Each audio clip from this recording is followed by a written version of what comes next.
Welcome back, everyone. If you absolutely love untangling how history, law, and politics all crash together to create monumental shifts, well, you are in the exact right place. Today, we're diving into a massive explainer, decoding a dense 70-year-old constitutional puzzle, the highly debated removal of Article 370 in India. This wasn't just some run-of-the-mill political event, guys. No, this was a literal masterclass in constitutional engineering. We're going to break down the exact step-by-step sequence of historical and legal moves that led to what some have called a political Chanakya Niti, basically a deeply calculated strategic legal maneuver. Let's get into it. So, to really get why this explainer is so fascinating, you kind of have to picture a locked door, a huge, impenetrable door. And the instructions taped to it clearly say that to open this door, you must use a very specific key. But here's the crazy catch. That key was permanently destroyed over 60 years ago. That is exactly what happened with the Jammu and Kashmir Constituent Assembly. See, it was the only body legally authorized to recommend the removal of Article 370, but it dissolved forever back in 1957. So how on earth do you legally open that lock? Well, that's exactly the journey we're taking today. To solve that mystery, here's our roadmap. We'll quickly cover the partition and princely states, the accession of Kashmir, the birth of Article 370, Article 35A, how the political stage was ultimately set, and then the final legal execution. All right, starting off with Section 1, Partition and Princely States and the 1947 Mountbatten Plan. So back in 1947, the Mountbatten Plan partitioned British India into two newly independent nations, India and Pakistan. This was based primarily on religious demography. But it left a massive, incredibly complicated gray area on the map. And that gray area was made up of exactly 565 princely states. These were regions previously ruled indirectly by the British, alongside local kings and monarchs. Under the partition plan, these 565 states were suddenly handed a monumental choice. They could join India, join Pakistan, or, if they really wanted to, remain completely independent. Moving into Section 2, the accession of Kashmir, a truly unique demographic dilemma. Now, while most of those 565 states integrated pretty smoothly through negotiations, Junagadh, Hyderabad, and Jammu and Kashmir immediately became massive geopolitical flashpoints. The contrast here perfectly highlights the demographic friction going on at the time. Look at Junagadh and Hyderabad. You had Muslim rulers governing Hindu majorities. But in Jammu and Kashmir, the whole situation was totally flipped. You had a Hindu ruler, Raja Hari Singh, governing a Muslim majority. And while the rulers of Junagadh and Hyderabad initially resisted joining India, military and political pressure eventually led to their integration. Raja Hari Singh, however, he wanted to remain totally independent and actually refused to sign an agreement with either India or Pakistan. But as we know, that dream of independence quickly became impossible. Pakistan, eager to claim this Muslim-majority region, cut off essential supplies and unofficially sent Pashtun tribesmen to attack the area in late October 1947. As these fighters rapidly approached the capital, Srinagar, causing widespread destruction, a desperate Raja Hari Singh realized his state was falling. So on October 24th, he turned to India for immediate military aid. But India's response? They stated they couldn't legally intervene unless Jammu and Kashmir became an official part of India. Backed into a corner, on October 26th, the Raja signed the official agreement. And literally the very next day, the Indian army was airlifted into Kashmir to push back the attackers. Now, the absolutely crucial point here is that the specific document Raja Hari Singh signed, the Instrument of Accession, was highly conditional. It did not hand over total control. In fact, it explicitly surrendered only 3 subjects to the Indian government: defense, foreign affairs, and communications. That's it. Every single other internal matter remained strictly under the Raja's control. So the Indian constitution, which was actively being drafted at that very moment, wouldn't apply to Jammu and Kashmir in its entirety. Which brings us to Section 3, the birth of Article 370, a temporary bridge. The war eventually led to a United Nations ceasefire on January 1st, 1949, which created the line of control. The UN actually suggested a plebiscite to determine the region's future, but only after Pakistan withdrew its forces, which, as we know, never happened. So amidst this huge stalemate, an administrative bridge was urgently needed to govern the region and link it to the newly formed Indian Republic. Enter Article 370. Drafted by Gopal Swami Iyengar, this was placed in the part of the Indian constitution literally dedicated to temporary provisions. It stated that under Article 1, Jammu and Kashmir was an integral part of India. However, it severely limited the Indian Parliament's reach.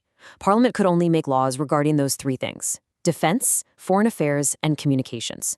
If India wanted to apply any other constitutional provisions, they absolutely needed the explicit consultation and approval of the Jammu and Kashmir state government. But here is where it gets wild. Article 370 had a built-in self-destruct mechanism, and it essentially broke.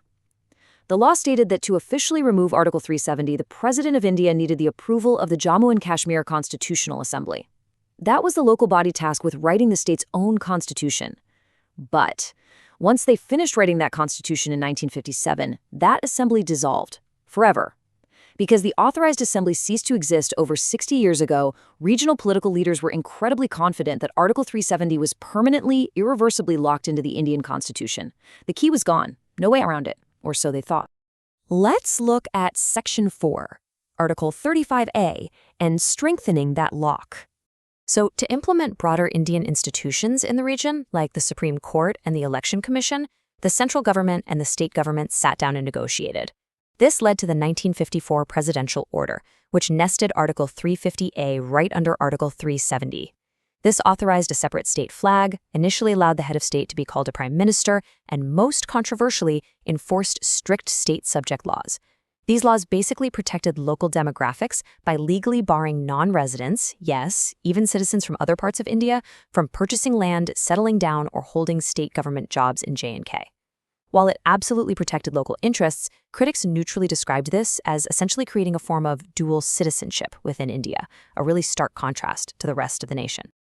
Okay, jumping to Section 5, setting the political stage, the long game. Let's fast forward past decades of wars, insurgencies, and heavy geopolitical tension right up to the 2014 state elections. A fractured mandate led to a highly unusual alliance between the ideologically opposed BJP and the regional PDP party. But jump to June 2018, and that alliance completely collapsed. Power temporarily went to the state governor, Satyapal Malik. Realizing the political danger, rival regional parties desperately tried to form a new coalition to take back the government. But on November 21, 2018, when they tried to send their official claim to the governor, they couldn't. Why? Because, incredibly, his fax machine was broken. I mean, you can't make this up.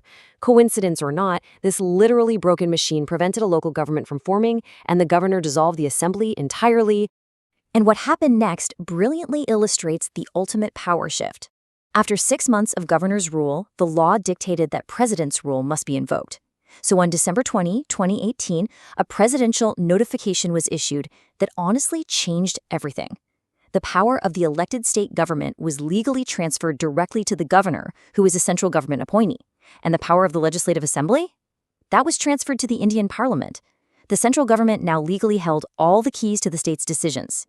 Which brings us to our final section, the final legal execution on August 5, 2019. With regional power now effectively held by the central government, an unprecedented, highly coordinated operation began on the ground in early August 2019. Things moved incredibly fast. A sudden advisory halted the massive Amarnath Yatra pilgrimage. Tourists were told to evacuate the valley immediately. Heavy transport aircraft rushed tens of thousands of paramilitary forces into the region. Prominent local political leaders were suddenly placed under strict house arrest, with their communications totally severed, and a midnight curfew was imposed. And right alongside these massive, sweeping security measures, the historical record notes a covert midnight meeting between the Prime Minister and the President of India.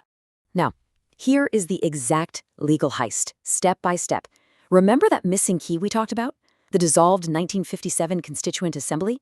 Well, on the morning of August 5th, the President issued an order modifying Article 367, which is the interpretation clause of the Constitution. It legally redefined the words Constituent Assembly to mean the Legislative Assembly. Then, the governor, who remember is acting as the state government, approved this constitutional change. After that, the Indian Parliament, acting as the Legislative Assembly, recommended the abrogation. Do you see what they did? They literally rewrote the lock to perfectly fit the key they already held in their hand. And just like that, the Home Minister introduced the resolution in Parliament. Because the ruling party had the majority, the resolution easily passed both the Rajya Sabha and the Lok Sabha. Just like that, a 70-year-old constitutional lock was officially and legally dismantled. Article 35A instantly vanished. The Indian constitution, without a single exception, now fully applied to Jammu and Kashmir, stripping its special status and effectively integrating it on the exact same terms as any other state in the country. So it leaves us with a really provocative thought. When historical complexities are bypassed by sheer constitutional engineering, does it fundamentally redefine the limits of a democracy's legal framework?